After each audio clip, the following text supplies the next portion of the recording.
Le capitalisme mondialisé qui règne en maître depuis la chute du communisme est-il mortel? On en parle tout de suite avec l'invité du Grand Angle.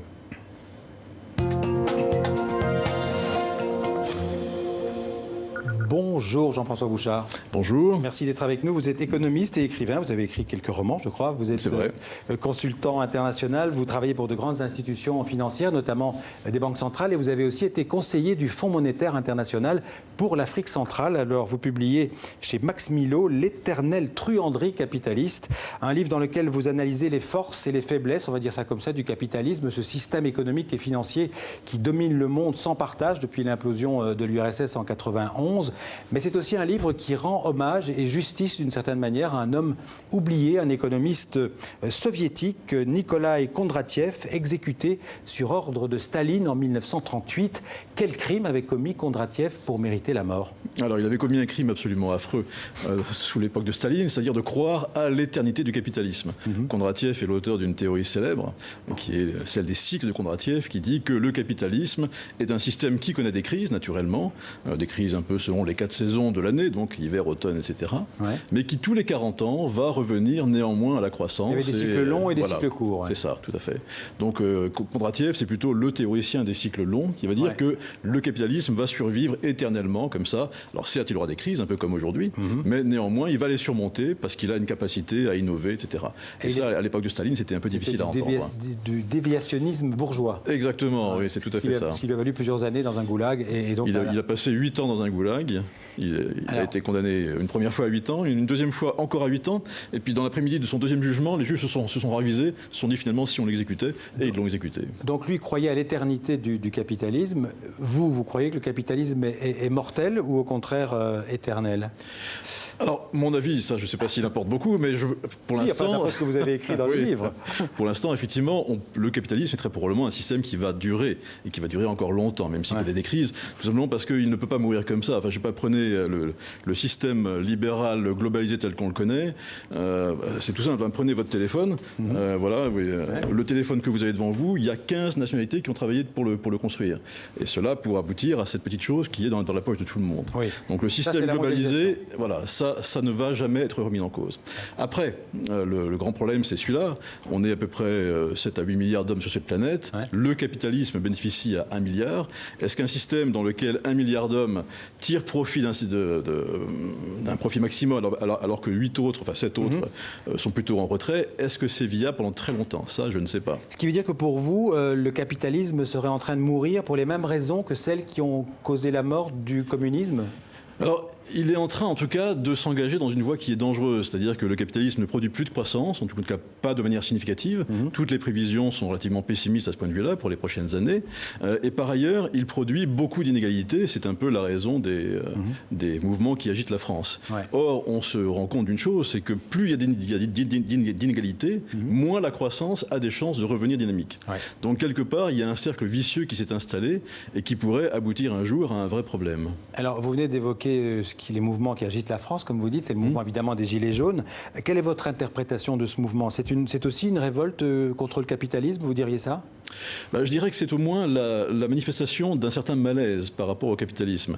Parce que si on reprend les chiffres du soutien de la population française aux Gilets jaunes, ils sont encore très forts. Oui, à peu près 2 Français sur 3, 64%. 2 Français sur 3 soutiennent le mouvement.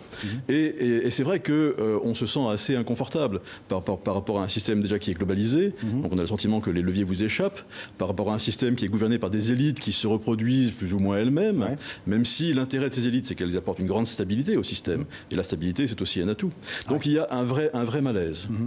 Alors vous venez de parler des élites et vous dénoncez dans votre livre la collusion entre les dirigeants du grand capitalisme et le pouvoir politique. Alors vous n'allez pas jusqu'à défendre les théories conspirationnistes, vous en défendez sur les maîtres du monde complotistes, mais tout de même vous évoquez quelques groupes comme le groupe de Bilderberg, la Trilatérale, où vous évoquez aussi beaucoup Goldman Sachs, cette banque américaine. Quel rôle jouent pour vous ces institutions très élitistes dans le fonctionnement du capitalisme? Alors, elles sont importantes. Effectivement, ce n'est pas du tout du complotisme, parce que dans le capitalisme, justement, la principale caractéristique de ce système, c'est que chacun a des intérêts individuels. Bon, il se trouve que pour un certain nombre d'institutions ou de personnes, ces intérêts sont convergents. Mais tous ceux qui parlent de collusion au plus haut niveau du monde... vraiment comme s'il y avait une coupole d'une vingtaine de personnes. Oui, non, ça c'est parfaitement ridicule, et bon, c'est assez amusant dans les romans, mais pas en tout cas dans la réalité. En revanche, qu'il y ait une vraie convergence pour dire que ce système est probablement le meilleur qui existe et qu'il mérite de survivre, ça c'est vrai. Qu'il y ait aussi une stratégie de la part de certaines institutions pour maintenir des liens très étroits entre capitalisme et pouvoir, ça c'est vrai aussi. Il suffit de regarder, effectivement, vous avez cité la banque Goldman Sachs, c'est une banque qui a une vraie stratégie de recruter des grands dirigeants de ce monde. Le dernier en date, c'est M. Barroso, mais c'est pas le seul.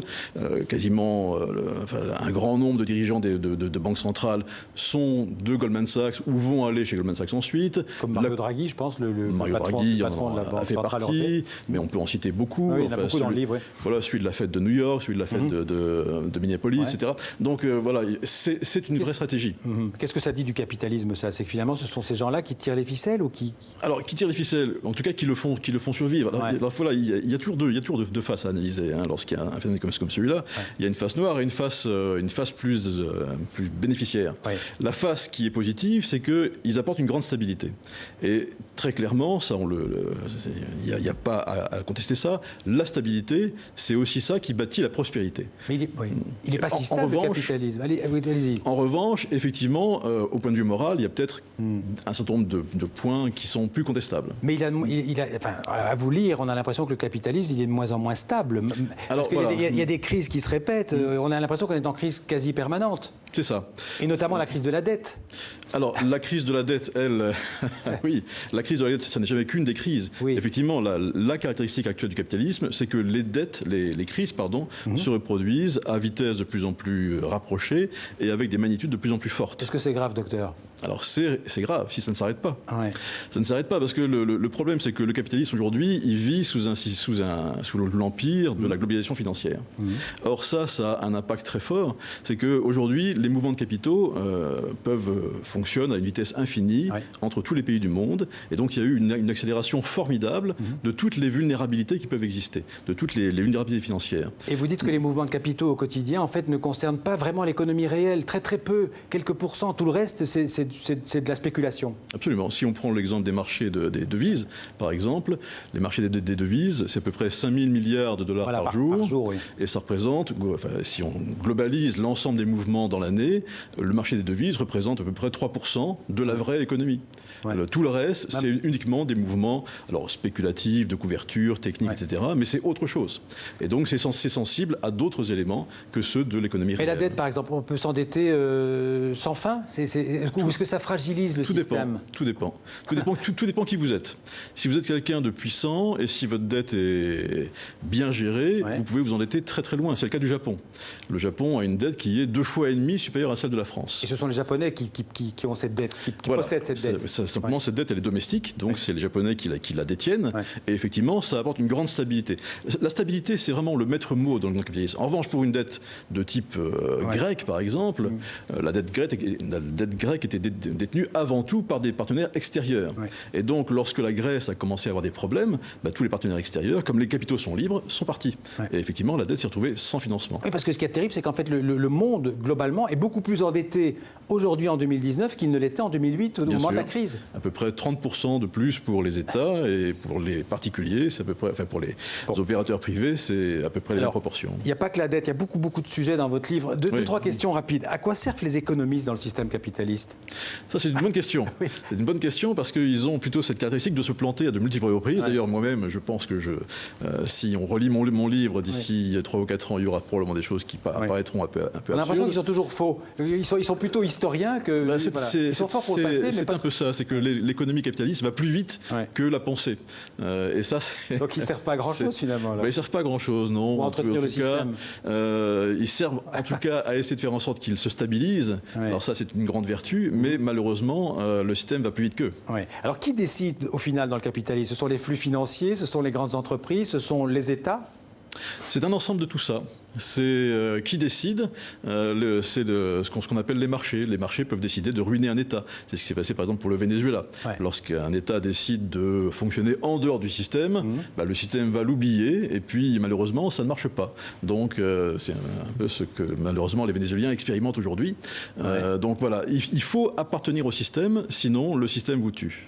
D'accord. Mais donc ce qui veut dire que les marchés financiers, ils sont plus puissants que les États ? Je ne sais plus qui disait ça. Quand j'étais petit, je voulais être Dieu.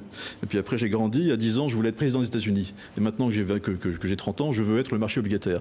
Donc voilà, si on veut être le plus puissant du monde, effectivement, c'est le marché qui gouverne. Et quoi, les marchés financiers Or, les marchés sont plutôt des entités qui sont ni intelligentes, ni transparentes, ni équitables.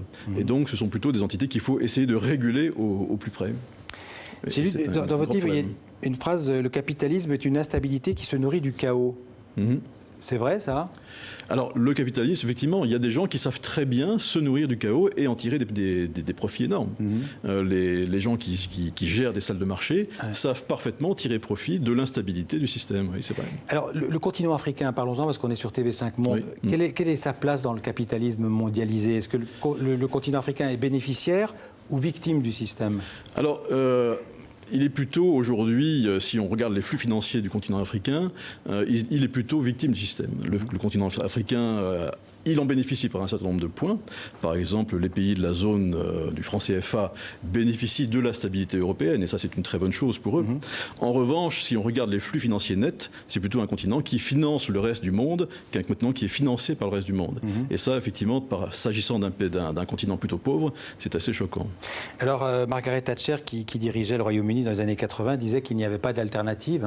Tina, no alternative. Donc, sous-entendu, pas d'alternative au capitalisme. Est-ce qu'elle avait raison à l'époque? Ça veut dire qu'il n'y a toujours pas aujourd'hui, enfin hier et aujourd'hui, il n'y a pas d'alternative au capitalisme? En tout cas, on n'en voit pas. Je veux dire, personne n'a réussi à théoriser un système dans lequel il y aurait une alternative. Aujourd'hui, effectivement, on ne voit pas de sortie du capitalisme. Le système s'est imposé partout dans le monde. Les quelques pays qui veulent vivre en dehors vivent très très mal cette situation. Vous avez cité par exemple le Venezuela. Le Venezuela, mais d'autres, le Zimbabwe ou d'autres encore. Et au contraire, ceux qui rejoignent le système, ceux qui l'ont rejoint, en ont tiré de grands bénéfices, jusqu'à un certain point. Donc il faut, effectivement, dans le titre de mon bouquin, c'est l'éternelle truanderie, donc ça va durer longtemps, très probablement. Il nous reste peu de temps, justement, parce que ce mot truanderie, c'est quand même un mot assez fort. Tous les capitalistes sont des voleurs? Non, absolument pas. Ou alors c'est un titre accrocheur pour... Heureusement. Non, mais en revanche, ce qui se passe, c'est que le fait qu'on vende que ce système est absolument parfait, c'est faux. Il a de grands défauts et il s'engage dans de grandes impasses. La première, c'est que la liberté qu'il habite va probablement le tuer un jour. Cette liberté favorise les très grands acteurs, les plus grands acteurs, et ça favorise aussi la fin de la croissance et la croissance des inégalités. Donc cette espèce de dynamique négative va probablement un jour lui poser des problèmes encore plus graves qu'aujourd'hui. Merci Jean-François Bouchard. Je cite simplement la dernière phrase de votre livre, prononcée par George Orwell. À une époque de supercherie universelle, dire la vérité est un acte révolutionnaire. Alors je ne sais pas si vous pensiez à Kondratiev en le disant, j'imagine. Je pensais à lui, oui, parce que c'est un homme très touchant, il faut le redécouvrir. Il avait aussi une pensée extrêmement riche, et lui avait imaginé un système pour vivre à la fois avec le capitalisme, mais de manière raisonnée. Merci. Votre livre donc, chez Max Millot. Merci beaucoup.